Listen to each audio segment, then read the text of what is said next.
Hello, bienvenue dans ce nouvel épisode de J'ai peur, donc j'y vais, le podcast qui t'aide à te lancer. Je suis Steph, je suis coach et j'accompagne des femmes à s'épanouir, que ce soit dans leur vie pro ou dans leur vie perso. Et dans les deux cas, dans ces deux sphères-là, on peut recevoir des critiques. Donc dans la sphère pro, ça peut être dans le cadre du travail ou dans le cadre aussi des choix professionnels qu'on est en train de faire. Et notamment, j'accompagne des personnes qui sont en reconversion professionnelle et qui reçoivent des critiques par rapport à ça, de la part de leurs proches, de leur famille, et qui doutent et qui se sentent blessés et qui se sentent mal par rapport à ça. Et même dans notre vie perso en général, on reçoit forcément des critiques, des petites piques qui peuvent nous blesser, nous faire mal, parfois nous rester en tête pendant vraiment longtemps. Ça méritait donc bien un épisode du podcast et aujourd'hui on va donc parler de comment gérer les critiques. Et je vous avoue qu'en préparant cet épisode, je me suis souvenue d'une critique que moi-même j'avais reçue et qui m'avait vraiment blessée, qui m'avait mise même en colère. C'est une critique que j'ai reçue au moment de partir faire un voyage long cours après mes études. Et une personne très proche de moi m'avait dit « mais ton master va plus rien valoir, tu vas gâcher ta vie, en gros t'es en train de faire le mauvais choix ».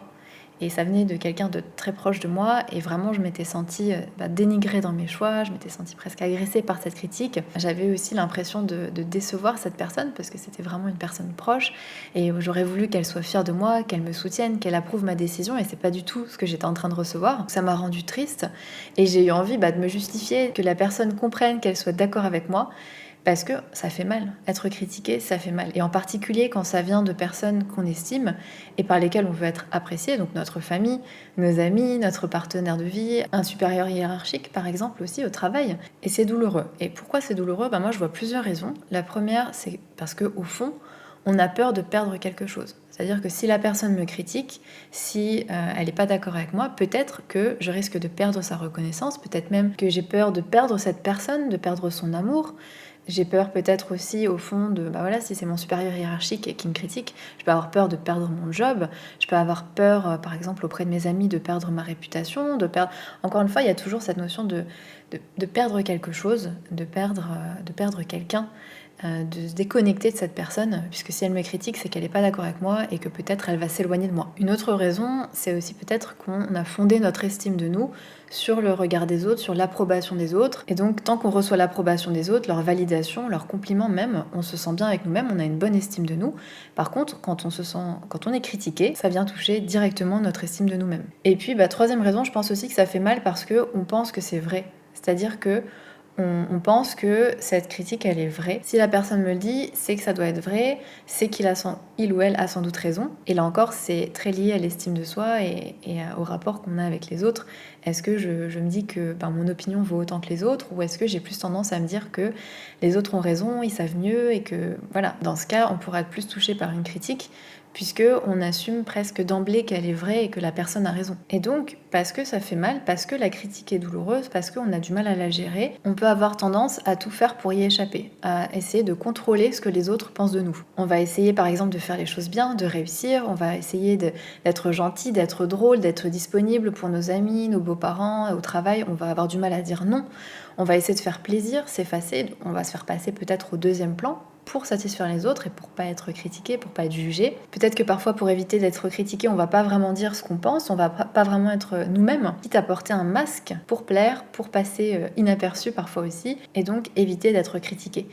Si vous faites ça, c'est que vous essayez de contrôler ce que les gens pensent de vous, mais malheureusement c'est quelque chose sur lequel on n'a pas le contrôle.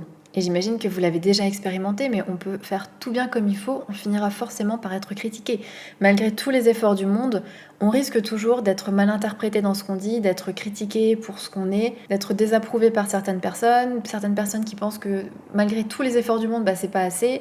On peut, même si on se plie en quatre pour notre partenaire, subir une rupture amoureuse, on peut, même si on fait tout pour plaire à notre boss, être viré, il y aura toujours quelqu'un qui sera pas d'accord avec nous, qui sera pas satisfait, pour lequel ce sera pas assez, il y aura toujours quelqu'un pour vous critiquer, et vraiment, je sais que c'est dur, mais accepter d'être critiqué, c'est déjà une grande libération.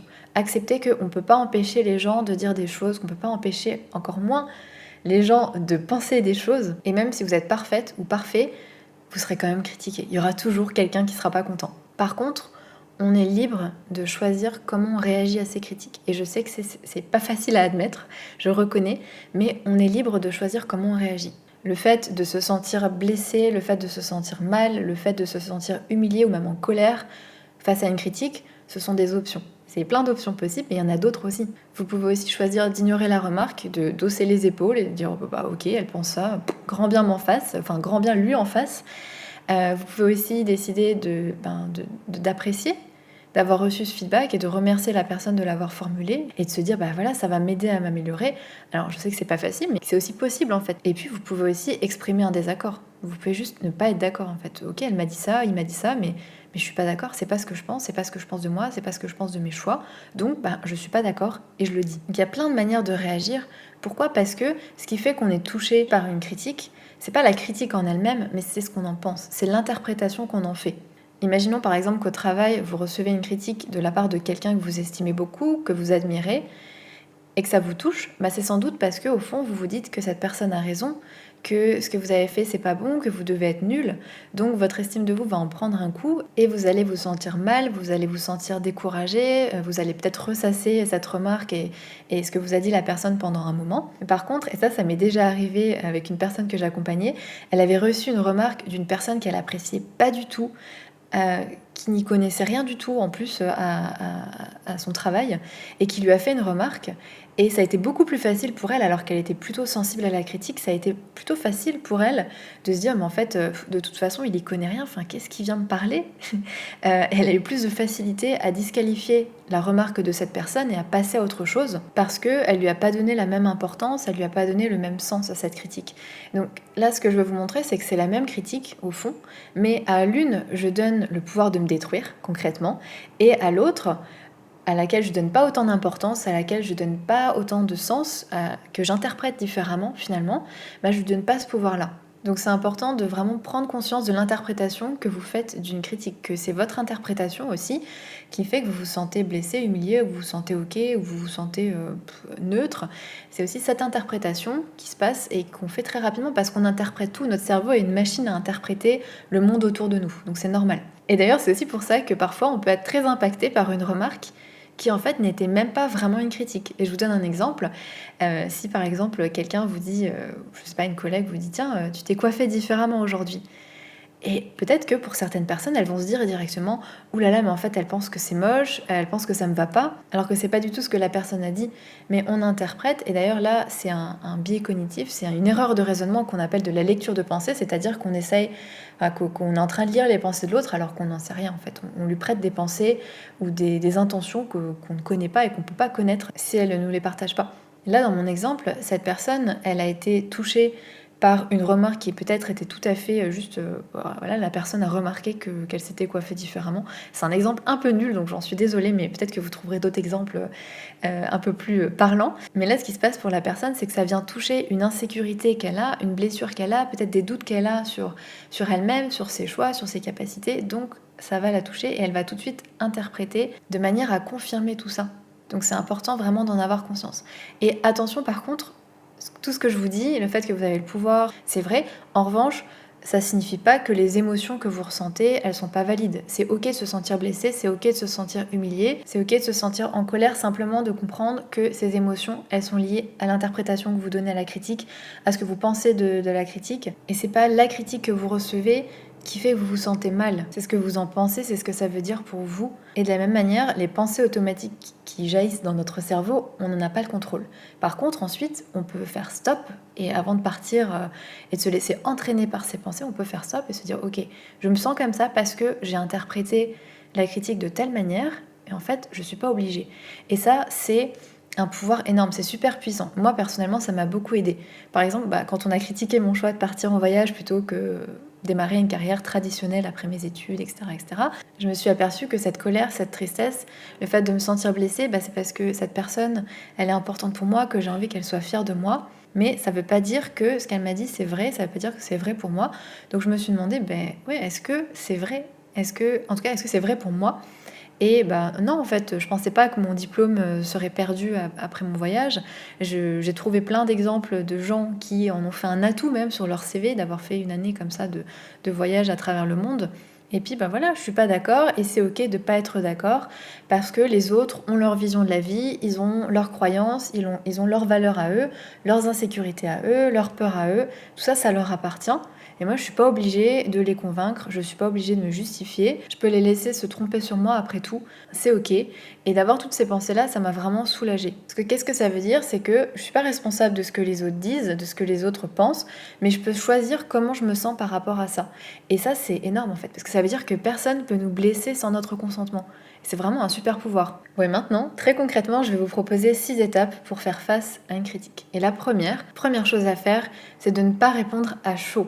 Parce que quand on se sent menacé, quand on se sent blessé, quand on se sent dévalorisé par quelqu'un, quand on se sent même humilié, on peut avoir envie de se faire tout petit, on peut avoir envie de fuir, on peut avoir envie de répondre agressivement à la personne en retour pour se défendre. Et ce sont des réactions très primaires parce qu'on se sent en danger. Donc vraiment, ce que je vous invite à faire, c'est pour garder la maîtrise de la situation, c'est faire une pause avant d'agir. Et vous pouvez par exemple dire à l'autre que ok, il vous a dit telle ou telle chose, mais vous devez y penser et vous préférez simplement en reparler plus tard. Si vous sentez que vous avez des émotions fortes, peut-être attendez un petit peu. Et je sais que c'est pas toujours facile quand on est dans une discussion, mais ça peut valoir le coup de pas parler justement sur le coup des émotions, de faire pause, d'y revenir plus tard, et vous, de votre côté, d'accueillir ce que vous ressentez. Parce que, évidemment, en théorie, on ne serait pas du tout touché par les critiques, ça passerait sur nous comme... Voilà, ça passerait au-dessus de notre tête, mais en vérité, c'est pas possible. On est des êtres humains. Après, on peut effectivement apprendre à bien gérer la critique et faire en sorte que, oui, ça peut nous toucher une demi-seconde, et puis ensuite on passe à autre chose et on arrive à la gérer tout simplement, et c'est l'objectif de ce podcast. Donc vraiment, accepter, accueillir ce que vous ressentez, c'est ok de se sentir mal, c'est ok de se sentir blessé, c'est ok de se sentir dénigré, et ça peut être aussi, vous pouvez voir ça avec curiosité parce que c'est un bon indicateur de l'interprétation que vous donnez au message que vous venez de recevoir. C'est l'exemple que je vous donnais un peu avant.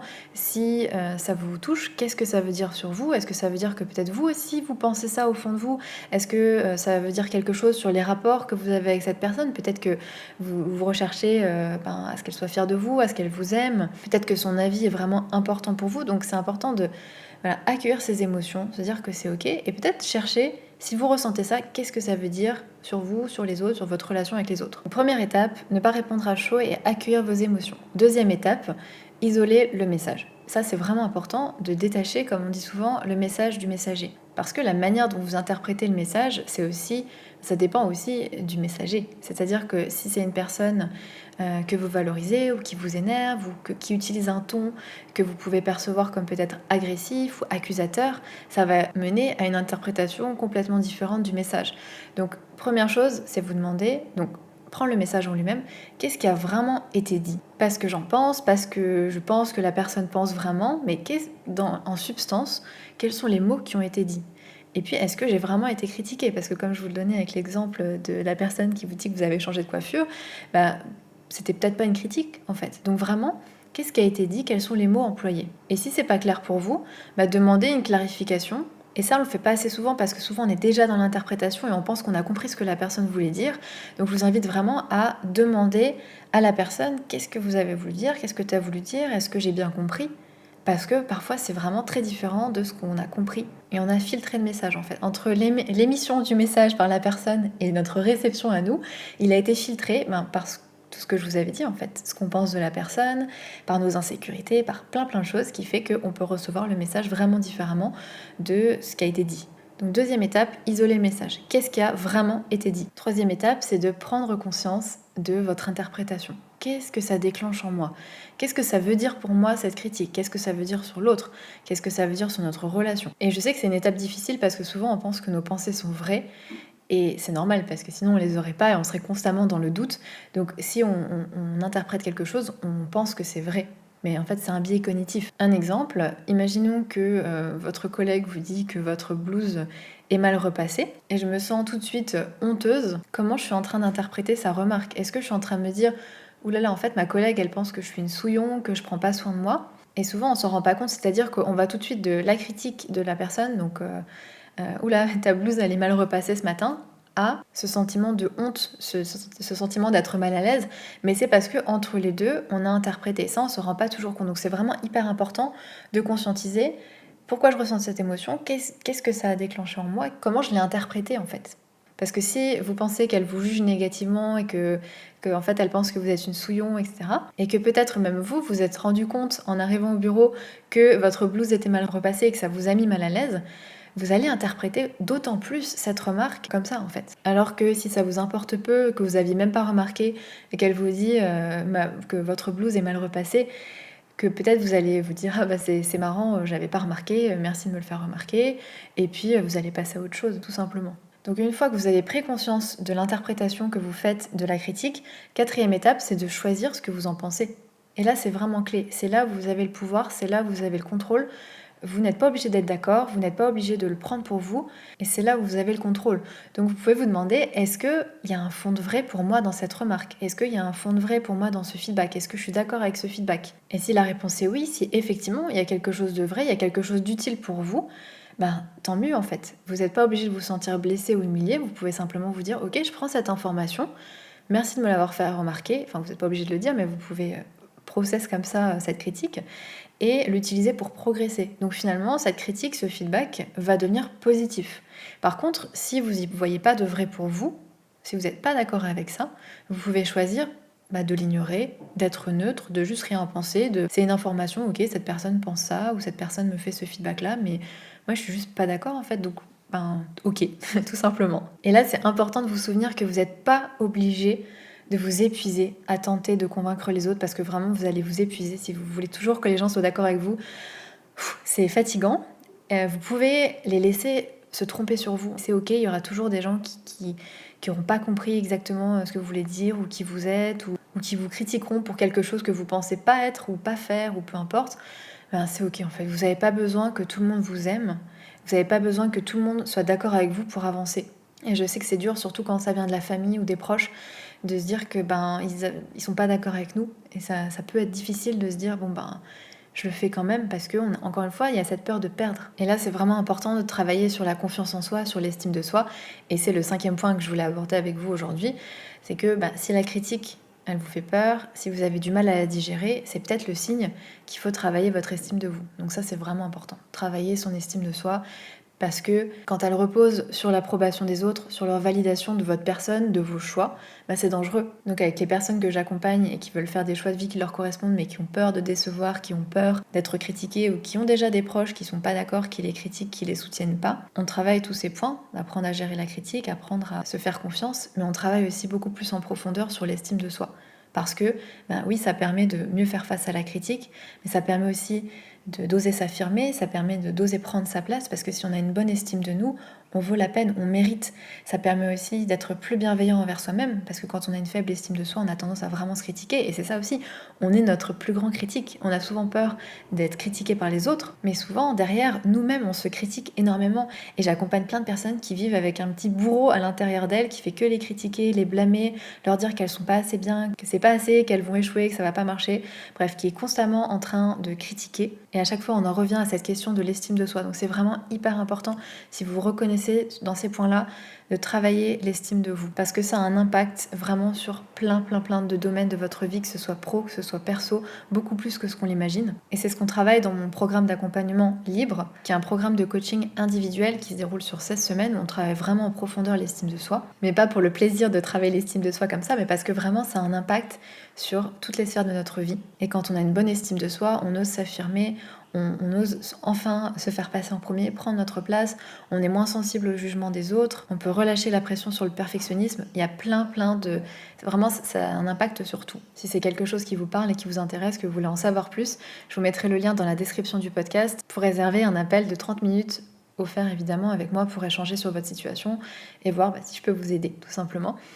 6e étape, et pas des moindres, c'est de laisser à l'autre ce qui lui appartient. Sa critique, son avis, son opinion, ça lui appartient, et il la formule ou elle la formule en fonction de sa vision à elle, de son expérience à elle ou lui, de ses peurs, ses valeurs, ses croyances. C'est tout ça qui fait que la personne va penser quelque chose, va avoir telle opinion, va avoir tel avis, et ça lui appartient en fait. C'est le produit de qui elle est finalement. Imaginons par exemple que vous voulez changer de job, que vous voulez trouver un job qui vous passionne vraiment, qui a du sens, vous vous sentez utile, et donc vous avez envie de procéder à une reconversion professionnelle, et là vos parents vous disent mais non, t'as un CDI, mais à quoi tu penses, t'as la sécurité de l'emploi, mais t'es folle, ma pauvre. Mais tout ça, toutes ces critiques, toutes ces remarques, c'est le produit de leur vision à eux, de leur peur à eux, de leur éducation peut-être à eux aussi. Peut-être que pour eux, c'était important d'avoir la sécurité de l'emploi, c'était ça qu'il fallait rechercher, c'était ça réussir sa vie. Donc c'est peut-être toutes ces croyances, toutes ces valeurs, toutes ces peurs qu'ils ont qui font qu'ils le projettent sur vous. Et au final, ça leur appartient. Et de la même manière, parfois, on n'a pas grand-chose à voir avec la critique qui nous est adressée. Et parfois, c'est complètement à propos de la personne, vraiment à 100%. Et je vous donne un exemple. Imaginons que une amie à vous, vous êtes en train de discuter, vous lui annoncez que, je sais pas, vous rêvez de faire un tour du monde à vélo. Et là, elle vous dit, mais t'es folle, c'est trop difficile, mais t'as pas peur. Au fond, c'est pas parce que elle pense que vous n'êtes pas capable ou que vous n'y arriverez pas, mais plutôt que pour elle, ça a déclenché quelque chose. Elle s'est peut-être, elle, projetée avec ses capacités à elle, ses envies à elle, ses peurs à elle, dans l'idée de faire un tour du monde à vélo, et elle s'est dit que ça lui faisait peur, qu'il y avait l'insécurité, mais ça serait trop difficile, mais imagine si et ça, et elle le projette sur vous, et elle vous le donne à vous, alors que ça lui appartient totalement et que ça veut rien dire sur vous et sur vos capacités à vous, et sur le fait que ce soit possible ou non pour vous. Donc c'est important de laisser à l'autre et aux autres ce qui leur appartient à eux, et à contrario, par exemple dans le cadre professionnel, si vous recevez un feedback qui est peut-être négatif ou qui n'est pas celui que vous espériez, peut-être que ça ne veut rien dire ni sur la personne et ce qu'elle pense de vous, ni sur vous directement, mais c'est simplement sur votre travail. Et donc ça ne veut rien dire sur vous, ça ne veut pas dire que vous êtes mauvais, ça ne veut pas dire que... ça veut rien dire sur vous, simplement que là, c'était pas ce qui était attendu. Et souvent, on associe notamment dans le monde du travail, notre réussite, nos résultats, le feedback qu'on reçoit à notre estime de nous. C'est vraiment important de séparer nos résultats de notre valeur, parce que ça n'a rien à voir. Donc voilà tout ce que j'avais à vous partager aujourd'hui sur les critiques et sur comment les gérer au mieux. Évidemment, c'est pas simplement en écoutant ce podcast que vous allez être imperméable aux critiques, pas du tout, ça va demander de la pratique, ça va demander de suivre ces étapes-là, de voir comment ça fonctionne pour vous, d'ajuster, et au fur et à mesure, vous allez voir que ça va s'améliorer, ça prend du temps. Donc encore une fois, si vous avez besoin d'être accompagné là-dessus, n'hésitez pas à réserver un appel. Encore merci pour votre soutien au podcast, ça me touche vraiment énormément, et chaque fois je vois qu'il grossit, et c'est hyper motivant. Enfin, déjà j'adore l'enregistrer même sans ça, mais de voir qu'il vous plaît et d'avoir tous ces retours, ces messages sur Instagram, etc. Voilà, merci beaucoup, merci pour tout ça, merci pour tout votre amour, et je vous souhaite une très bonne journée et à bientôt. Ciao.